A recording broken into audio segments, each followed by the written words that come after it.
Adaobi na-eme confirmation ka anyị nenee daalụ.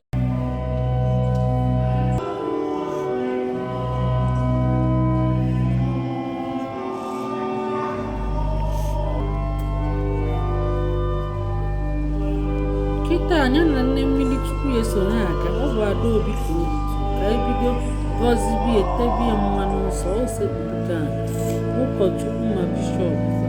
a na-agwazi okwu na-ajụ ya ma afọ ya na-asị ya ọbụzikwere ike ọ na-asịkwa nne mmiri Chukwu ya kwuru ya n'azụ wee na-akwado ka anyị nenee ya.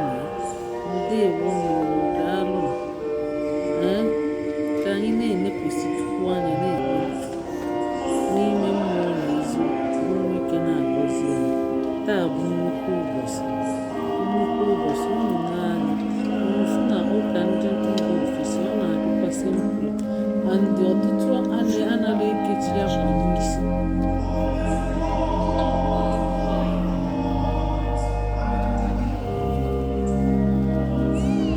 Adaobi emechego ya na nne mmiri Chukwu ya nne confirmation fa na-achọzi ka fa jebaa n'oche fa ịga n'iru ịgba round wee bata n'oche for orderliness n'iru ka anyị nọkwa mana imechi ihe n'iru ịgba round wee batakwa.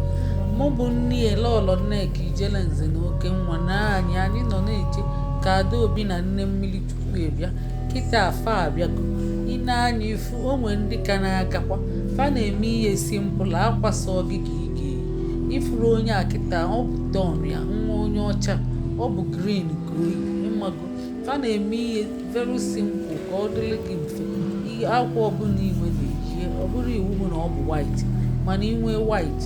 ikweli. Onye a kịta bụ nwa nne mmiri Chukwu ọ bụ 16 years so nke bụ onye ọcha na-ene anya n'azụ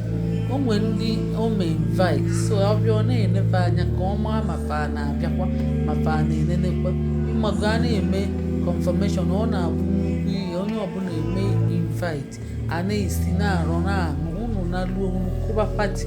ma baptizim a na-akụli ya pati ma holy communion a na-akụli ya pati papa nnekwu ama m ihe na-eme ọ na-agbalụ ma mma ọ na-eme ka anyị naba n'ike agwụghị. Ọ bụ na peak of the occasion ka anyị nọ so anyị niile nọ na-ese ama m ihe na-enyekwe papa nnekwu nso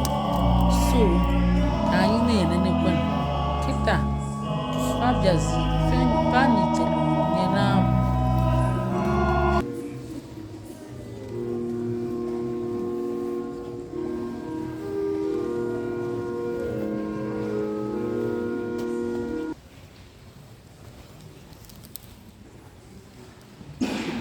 Kịta a na-enyezifa satifiketi na Adaobi ọ na-eweta satifiketi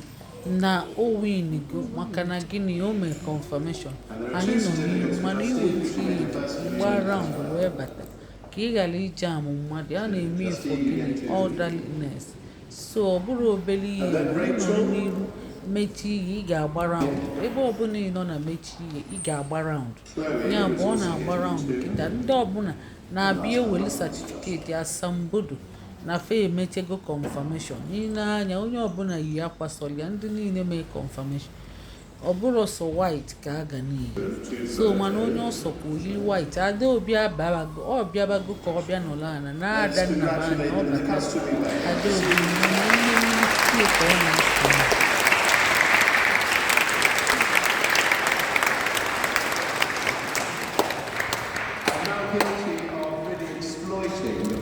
of our Episcopal vicar, but he doesn't come often, and we're happy to have him. It really is an honour to welcome you.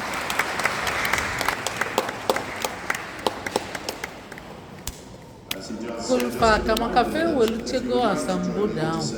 kịta anyị abịazi wee nyekwa ndị Mansava award maka ndị sav gosi sitere aka a na-enyefe award iji nyefe obi ike unu n'anya ma nwoke na-asav mat ma nwaanyị na-asav mat ụmụ mbọchị ị ga-abịa so ụmụ nwaanyị bụ ndị Mansava ọ bụ unu wee fụkwa ihe dị iche n'egbe na egbe ọ bụrụ si ụmụ nwoke na-asav kwa masị na anaba anyị ọ bụ so ụmụ nwoke mana ebe a ụmụ nwoke na nwaanyị na-asav masị.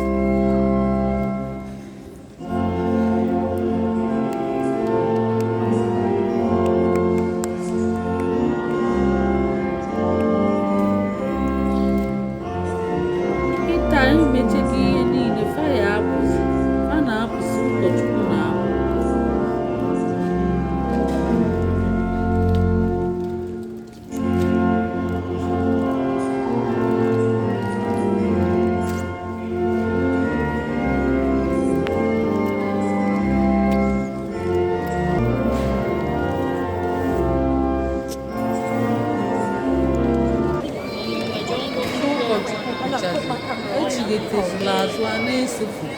foto na-ayị isi aka na-akwụ na-eti anyị na-anya unufu na-ada nna ka ọ kwụ n'azụ jee ka nseta Adaobi ndị be anyị nye na anyị akara ịfụnanya